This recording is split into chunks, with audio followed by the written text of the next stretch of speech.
Ya saudara, kembali lagi di Sapa Indonesia Malam bersama saya Cynthia Rompas. Personel TNI tampak berjaga di gedung DPR MPR RI hari ini. Sejumlah kendaraan taktis juga terparkir di area depan gedung DPR. Penjagaan yang dilakukan TNI ini menyusul pernyataan Menteri Pertahanan Syafri Samsudin yang bilang TNI akan terus disiagakan untuk menjaga kompleks parlemen gedung DPR RI hingga kondisi dinilai kondusif.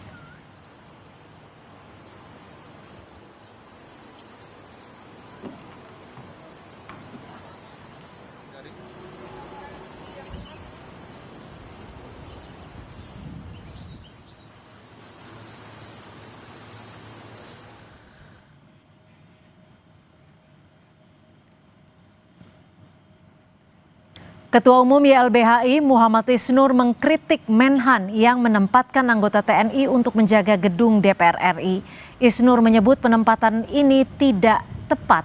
Menurutnya, sesuai mandat konstitusi, TNI bertugas menghadapi ancaman yang mengganggu kedaulatan negara dan tidak menjaga gedung-gedung sipil seperti gedung DPR.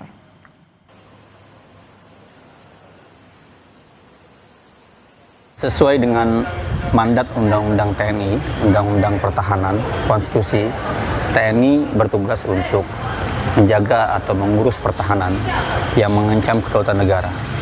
Tidak menjaga gedung-gedung sipil seperti DPR dan MPR dan DPD.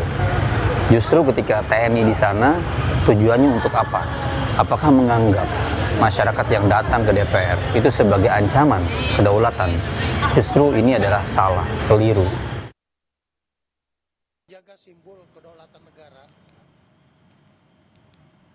Sebelumnya, Saudara Menteri Pertahanan Syafri Samsudin menegaskan TNI akan terus disiagakan untuk menjaga kompleks parlemen, gedung DPR MPR RI hingga kondisi dinilai kondusif.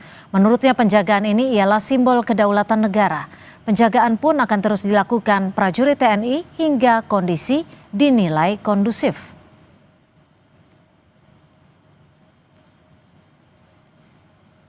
Memang diperlukan kita.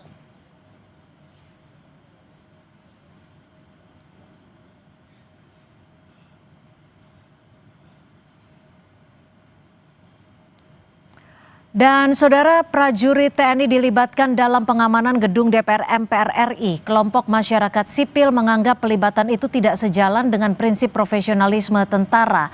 Kita akan bahas bersama Kepala Badan Intelijen Strategis TNI 2011 hingga 2013 Soleman Ponto dan juga pengamat militer sekaligus Ketua Badan Pekerja Sentra Inisiatif Al-Araf dan juga Syarif Hasan sudah bergabung bersama kami di sambungan Zoom. Tapi sebelum kita memulai dialog, kita akan dengarkan pernyataan dari Menhan.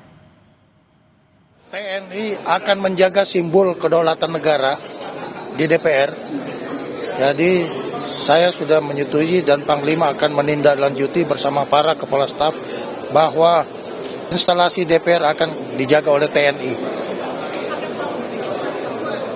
Sampai dengan tadi katanya kondusif, ya, lebih kondusif lagi. Jadi artinya saat ini masih belum kondusif ya Pak?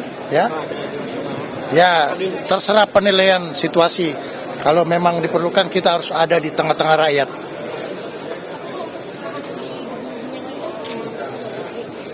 Ya, instalasi pemerintah yang perlu mendapat perhatian yang berhubungan dengan kedaulatan kita jaga semua.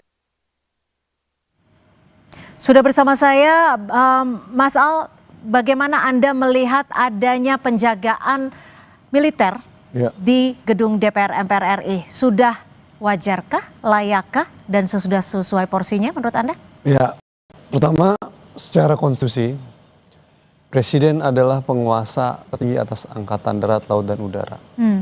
Sehingga di dalam Undang-Undang Pertahanan Undang TNI kelanjutannya, pengerahan dan pelibatan militer dalam tugas-tugas operasi selain perang hanya bisa dilakukan oleh Presiden, bukan oleh seorang Menteri Pertahanan.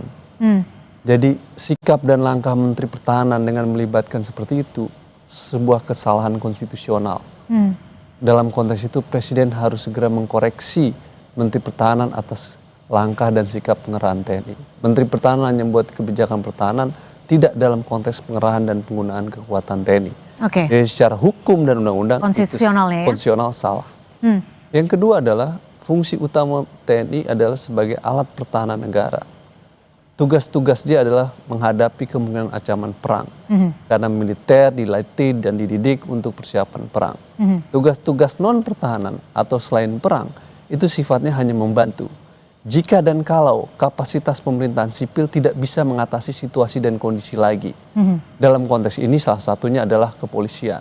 Ya. Dalam situasi kekinian, kapasitas sipil masih bisa mengatasi situasi dan kondisi. Karena tidak ada situasi yang emergensi dalam situasi hari ini. Dalam kondisi normal hari ini. Oke. Dan kapasitas sipil dalam kepolisian pun tidak meminta perbantuan itu dalam konteks kepada Jadi presiden. menurut Anda ini suatu hal yang berlebihan? Sesuatu hal yang berlebihan. Karena dalam situasi normal seperti ini, militer seharusnya tidak masuk menjaga wilayah itu.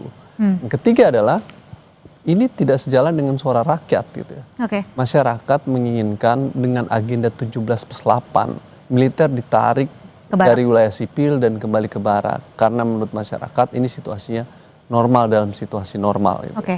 Dengan melibatkan militer berada di gedung DPR, itu sama saja meletakkan bahwa masyarakat yang melakukan demonstrasi adalah sebagai ancaman gitu. Iya. Padahal masyarakat adalah bagian dari rakyat yang ingin berpartisipasi dalam demokrasi. Hanya ingin berkomunikasi kepada perwakilannya di kursi DPR MPR. Ini semakin memperburuk situasi politik. Oke, ditahan sampai di situ. Bang Al, saya juga akan mencoba ke Pak Soleman. Pak Soleman, sebenarnya ancamannya realnya seperti apa sih sampai harus menempatkan militer di gedung parlemen? Ancaman realnya apa? Yang jelas yang tahu ancaman real itu intelijen. Oke. Pasti itu ada berita intelijen yang masuk bahwa ada ancaman. Sehingga diperlukanlah itu.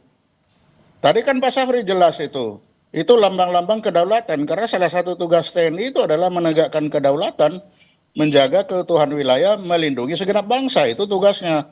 Lalu tadi tidak selalu membantu polisi, tidak ada perbantuan pada polisi. Tapi kan kalau dilihat saat ini, Pak Soleman, maaf saya potong, kondisinya masih terbilang aman, masyarakat juga hanya ingin berkomunikasi dengan anggota dewan.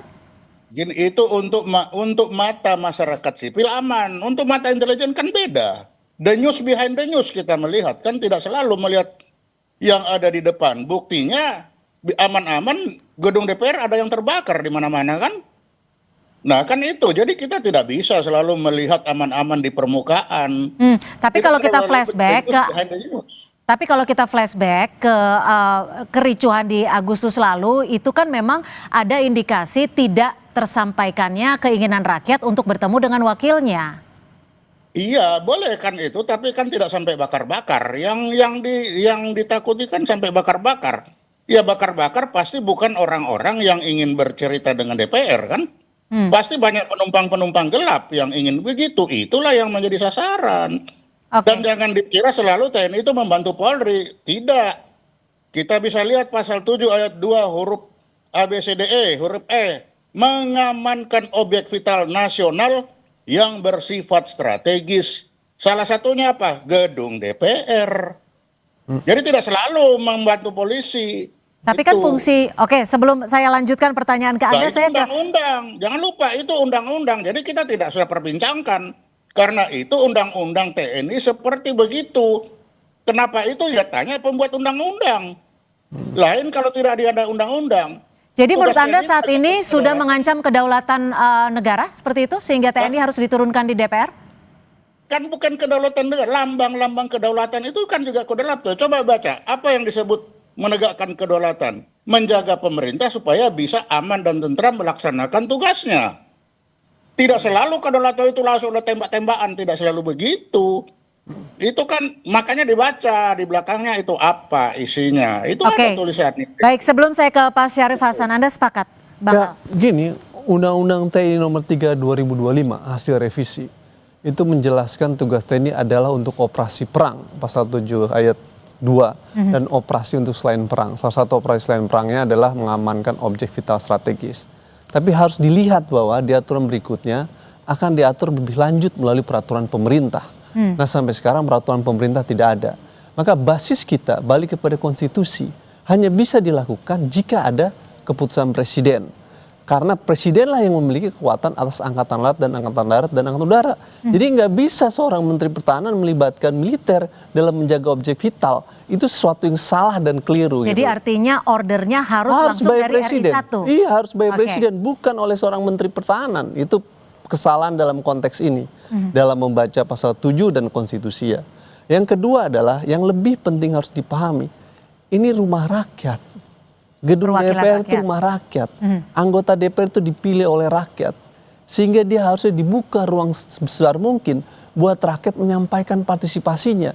Bukan ditutup pembatasan kebebasan dengan beragam pengamanan yang berlapis-lapis. Oke. Mulai dari satpam, kepolisian ditambah lagi dengan TNI. Itu poin utamanya yang harus dilihat gitu. Ini wakil rakyat, rumah rakyat, dan dalam situasi kondisi sekarang, apa yang disampaikan oleh masyarakat di depan DPR dalam situasi-situasi normal saja gitu. Dalam konteks itu kalau ada informasi intelijen dalam konteks pengamanan, maka informasi intelijen itu harus dilihat dalam tahapan eskalasinya sampai level mana kemudian militer akan dilibatkan, dan lagi-lagi otoritasnya hanya presiden. Oke. Ini kan tidak dilakukan oleh Menteri Pertahanan. Di situ menjadi kesalahan. Atau mungkin sebenarnya ada mandat khusus dari RI1 ke Menhan? Oh, tidak bisa dalam konteks pelibatan dan penggunaan dalam situasi seperti ini untuk pengerahan militer hanya bisa disampaikan oleh presiden, Oke. bukan seorang Menteri Pertahanan. Ya, Pak Syarif, berdasarkan pengalaman Anda, ini kan penjagaan militer di gedung Dewan disebutkan sampai kondisi kondusif agar wakil rakyat bisa bekerja dengan tenang. Berdasarkan pengalaman Anda, apakah dengan kondisi yang saat ini terjadi, khususnya di Jakarta dan juga sejumlah daerah, diperlukan pengamanan dari militer? Iya, pengamanan dari militer itu kan ada tentu rambu-rambu yang masuk kepada pemerintah dalam hal ini bagaimana untuk menjaga institusi yang vital dari pemerintah, khususnya dari anggota, termasuk dalamnya di anggota DPR. Karena anggota DPR ini kan sudah, sekalipun mereka itu adalah wakil rakyat, tetapi secara undang-undang mereka adalah bagian daripada konstitusi negara, sehingga pemerintah dan negara dalam hal ini wajib untuk melindungi apabila ada indikasi yang ditengarai akan merusak ataupun mengganggu ataupun artinya mengganggu keselamatan mereka, kan mereka juga warga negara. Dan Perlindungannya itu semuanya, harus dari militer seperti itu, Pak Syarif? dan memang undang-undang TNI yang nomor 3 tahun 2025 yang baru disahkan itu memang sudah memungkinkan bahwa tugas TNI operasi militer selain perang memang sudah diatur di situ di dalam hal untuk menjaga keamanan ataupun alat-alat strategis, tempat-tempat strategis dari negara. Nah, karena pemerintah dalam hal ini yang sudah menganggap mungkin ya sudah mengganggu ketentraman institusi, sehingga diperlukan, karena memang di situ di operasi militer selain perang di situ tidak dijelaskan, perlu bahwa itu tidak memungkinkan untuk tidak memakai pertimbangan politik. Nah, jadi dalam hal ini sah-sah saja ya kalau ada pengerahan TNI di situ, dan itu adalah untuk menjaga institusi kita, menjaga rakyat kita yang sedang melakukan tugas-tugasnya, dan itu adalah menurut kami dari kami itu adalah sesuatu hal yang sah menurut undang-undang yang baru disahkan tersebut. Jadi memang semuanya sudah diatur di dalam operasi militer selain perang. Oke, Pak Syarif, tapi gini, kita kan sampai saat ini belum terinformasi indikator kondusifnya itu sejauh mana. Karena ini sebagai masyarakat awam ya, saya berangkat dari rumah di kawasan Jakarta Utara sampai kawasan Palmerah masih merasa aman. Kawasan Palmerah tidak jauh gitu loh dari lingkungan Senayan.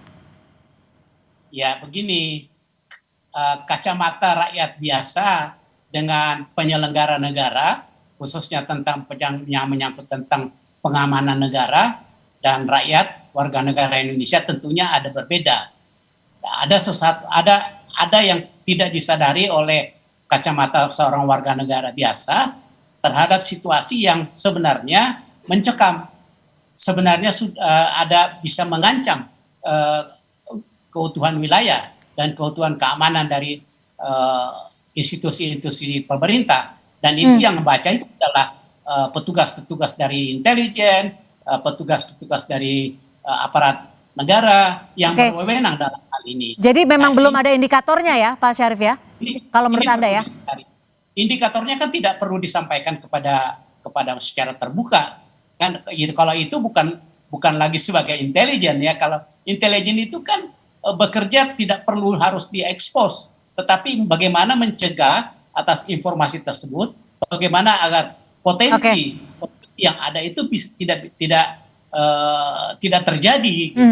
Jadi sekali lagi kacamata sebagai orang awam dan aparat itu tentunya berbeda, dan aparat tentunya dalam hal ini menjalankan tugas sesuai dengan undang-undang TNI yang terbarukan. Ya, Pak Soleman, kalau memang tadi Bang Al sudah sempat menyampaikan bahwa seharusnya perintah ini disampaikan langsung oleh RI1, bukan oleh Menteri Pertahanan.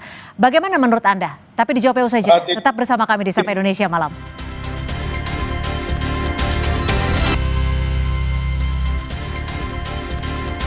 Dan saudara, sejumlah anggota TNI saat ini masih melakukan pengamanan di sekitar gedung DPR MPR RI Senayan, Jakarta.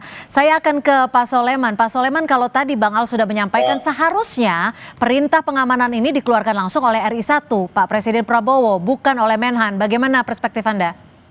Oh, tidak harus. Itu kan ada di ayat 3 diatur bahwa pengerahan TNI itu berdasarkan kebijakan dan keputusan politik negara. Nah, kebijakan dan keputusan politik negara itu diambil oleh pemerintah dan DPR. Nah, saat ini Menko Polkam kan ad interimnya Menhan. Jadi tidak salah Menhan menyampaikan itu sudah bersama-sama pasti dengan DPR. Jadi secara penyampaian itu sudah tidak ada masalah di situ. Dalam keadaan darurat, ya itu tadi, kalau dalam keadaan darurat baru presiden itu mengerahkan langsung. Ya berarti sekarang belum dalam keadaan darurat dong Pak Soleman. Nah, iya. Kondusif dong. Makanya kalau belum keadaan darurat, penempatannya itu berdasarkan kebijakan dan keputusan politik negara. Yaitu putusan antara pemerintah dan DPR. Mereka artinya ada request khusus begitu dari DPR? Untuk dilakukan pengamanan? Pasti ada. Makanya pemerintah dan DPR meeting, hasilnya namanya kebijakan dan keputusan politik negara. Itu kalau seperti sekarang. Tapi kalau tiba-tiba, tidak sempat, baru seperti yang dikatakan Pak Laraf tadi, presiden dapat mengerahkan tapi dalam 2 kali 24 jam harus laporan lagi kepada DPR. Belum selesai, bagaimana? Saya lanjut atau tidak? Nah, itu. Pertama, jadi ada itu. Saya rasa Pak Sulaiman Ponto ini membaca Undang-Undang TNI yang lama. Ini Undang TNI 34 2004. Di mana pasal 7 ayat 3 menyebutkan harus mulai kebijakan keputusan politik negara. Yang dimaksud itu adalah keputusan presiden dengan pertimbangan DPR. Dijelaskan di dalam pasal 7 Undang-Undang TNI yang lama. Kalau yang baru, sayangnya di Undang-Undang yang baru, tadi dulu Pak. Di Undang-Undang yang baru, pasal 7 ayat 3 itu udah dihapus. Jadi yang dimaksud Pak Sulaiman Ponto tentang keputusan politik negara itu udah dihapus. Pak Syarif juga tahu, itu udah nggak ada. Maka di pasal 7 ayat 3 yang baru akan diatur melalui peraturan pemerintah. Itu yang disebut dengan rule of engagement-nya. Jadi disampaikan Pak Sulaiman Ponto itu di undang-undang yang lama, di undang-undang yang baru udah nggak ada mekanisme kebijakan politik negara. Jadi strukturnya, request-nya. Bukan, nanti dulu saya bilang, saya mau mengkoreksi dulu yang disampaikan Pak Sulaiman Ponto itu di undang-undang TNI yang lama, di undang-undang TNI yang baru udah nggak ada. Jadi salah mengutip itu. Satu. Yang kedua, akan diatur oleh PP. PP-nya belum dibuat oleh pemerintah. Maka kalau PP belum dibuat, kita ngelihat kemana secara aturan hukum. Bukan saya dosen hukum. Maka balik ke konstitusi dan Undang-Undang 3 2002. Yang menyebutkan bahwa presiden penguasa kekuasaan atas angkatan darat, laut, dan udara. Sehingga pengerahan kekuatan semua angkatan udara untuk tugas perang dan non perang itu hanya ada di presiden. Oke. Itu bukan di Menteri Pertahanan. Oke. Di Undang-Undang 3 2002 tentang Pertahanan Negara, tugas Menteri Pertahanan hanya membuat kebijakan pertahanan negara, tidak mengerahkan kekuatan militer. Jadi itu jelas gitu. Jadi saya ingin katakan kutipan yang disampaikan tadi itu di Undang-Undang lama dan keliru. Kedua, saya ingin tekankan Sebentar, Pak apa yang Poto. saya Pak Sarif ya. Justru saya ingin bilang ke Pak Prabowo, situasi dan kondisi ini memperburuk citra dan kredibilitas beliau. Kenapa demikian? Pemerintah sedang membangun apa yang disebut dengan politik of fear tuh. Politik ketakutan pada masyarakat dengan melakukan sekuritisasi isu, di mana semua isu sosial politik ditarik ke dalam isu keamanan nasional yang biasanya mengedepankan pembatasan terhadap kebebasan dan melimitasi ruang-ruang kebebasan, sehingga aspirasi masyarakat di dalam ruang gedung DPR dianggap sebagai ancaman, maka pengerahan kekuatan militer dilibatkan. Politik of fear ini terjadi hari ini dan itu sesuatu yang buruk dalam kehidupan demokrasi parlementer. Wakil rakyat harusnya tidak menyetujui langkah politik ketakutan tadi itu. Situasi normal ini dibangun dalam kerangka demokrasi dan kebebasan. Biarkan norma-norma aktor keamanan bekerja. Ada pengamanan di DPR, ada kepolisian, cukup di level itu. Karena dinamikanya sebatas itu. Kalau ada situasi genting dan situasi tertentu, menurut informasi intelijen, hanya presiden yang boleh mengerahkan. Anda ingin menanggapi Pak Soleman terkait perintahnya seharusnya dari RI1 dan peraturannya mic Anda, audio Anda masih tertutup, mohon maaf.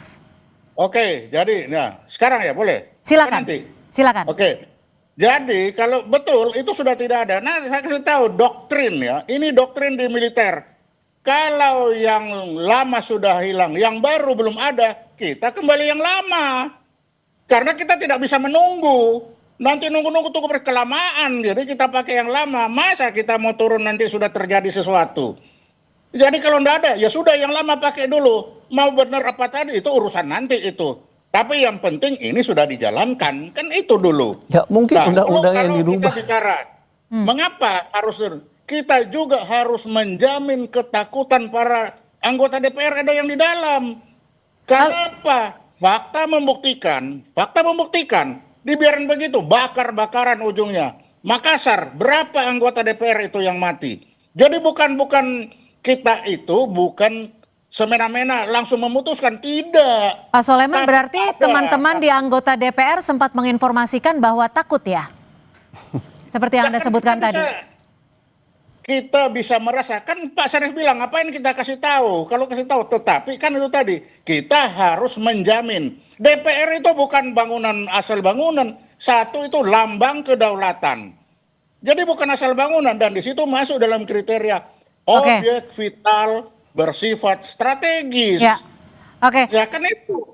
Jadi jangan melihat dari kebebasan lalu sebebas-bebasnya. Fakta membuktikan kebebasan menghasilkan kehancuran. Itu yang kita jaga, gitu. Kebebasan Kebebasan demokrasi menghasilkan juga ada. demokrasi, bukan menghasilkan kehancuran tuh. Ya, Yang melakukan kan- kehancuran diinvestigasi lewat TPF, siapa yang melakukan pembakaran. Dan itu proses harus Faktanya kan dibentuk hancur. negara. Faktanya kita tentara itu tidak pakai pikiran, hanya melihat fakta hancur. Kan itu yang dilihat. Maka kita harus mengerti dulu logika berpikir tentara itu seperti apa dalam melihat. Oke. Jangan kita disuruh pikir aturan perundangan, ya nggak masuk, tentara itu nggak mikir itu. Ya, Tapi emang soal pokoknya bukan di tentara, soalnya otoritas yang mengerahkan salah, bukan Menteri Pertahanan. Bagi Itu tentara loh. nggak pusing dengan itu. Tapi yang pernah ada apa? Oh ini PP belum ada. Lah kalau PP belum ada gimana? Pakai yang lama. Karena itu yang ada. Kalau PP belum ada, pakai konstitusi dan Undang-Undang 3 2002. Oh, Undang-undang tidak. yang lama nggak boleh dipakai. Itu secara hukum tidak bagi- bisa digunakan undang-undang yang lama, Oh, karena enggak. undang-undang yang baru lah yang dipakai. Itu ada Itu azasnya, bagi ahli Pak. hukum. Azas Itu yang bagi ahli hukum. berlaku Tapi hukum. bagi ahli tentara tidak. Doktrin tentara ketika belum ada yang baru kembali ke yang lama. Ini Itu doktrin. bicara negara Doktrin. hukum. Kita Jadi bicara silakan hukum, kalau ahli hukum bukan begitu. bicara doktrin. Kalau tentara dianggap salah, ya tentara siap kita pertanggungjawabkan. Tapi bagi kita, ketika PP nggak ada, kembali ke yang lama. Oke. Gitu. Berarti artinya ada perbedaan cara pandang ya Bukan antara perbedaan cara pandang. Gimana dong? Dalam Ini kan negara berdasarkan doktrin hukum, kalau kata Pak Soleman. dalam negara hukum, ada undang-undang dasar, ada undang-undang, ada PP, ada peraturan daerah. Kita hidup bernegara harus mengacu kepada itu, bukan kepada Karena doktrin. kita konstitusi berdasarkan. Betul, berdasarkan konstitusi. Oleh karena itu bicara kita ada di konstitusi dan undang-undang. Doktrin itu milik internal militer. Oke. Pengerahan kekuatan TNI itu dalam konstruksi negara konstitusional harus berpijak pada konstitusi dan undang-undang, bukan kepada doktrin. Pengerahan kekuatan TNI dalam konstitusi hanya di tangan presiden. Ya. Tugasnya DPR dan pemerintah buat peraturan pemerintah. Ya. Jangan digeser-geser diskusi kita, karena Oke. diskusi kita di negara hukum. Kira-kira Baik, itu. saya ke Pak Syarif. Pak Syarif, kalau tadi disebutkan bahwa memang ada keinginan, permintaan dari DPR RI untuk meminta pengamanan seperti yang tadi disampaikan oleh Pak Soleman. Apakah memang sudah se-necessary itu, sudah se-urgent itu? Karena kan kalau kita lihat sendiri gedung dewan, anggota parlemen itu seharusnya bisa berkomunikasi dengan rakyat. Karena yang kita junjung tinggi di sini adalah juga demokrasi. Gimana Pak Syarif menjawab itu? Jadi sekarang ini kan untuk mengatasi kejadian peristiwa minggu lalu itu, yang kita lihat akibatnya yang sangat luar biasa dan memprihatinkan kita semua. Kita lihat gerbang DPR itu hampir rubuh, sementara di daerah sudah ada yang dibakar, hampir seluruh Indonesia sudah mulai ada gerakan untuk menghancurkan gedung-gedung DPR dan sebagainya. Kemudian rumah anggota DPR juga sudah dijarah dan sebagainya, bahkan Menteri Keuangan juga dijarah rumahnya dan sebagainya. Tentu ini pemerintah harus mengatasi persoalan ini. Nah, tentunya dalam hal ini pemerintah harus mengimplementasikan undang-undang TNI.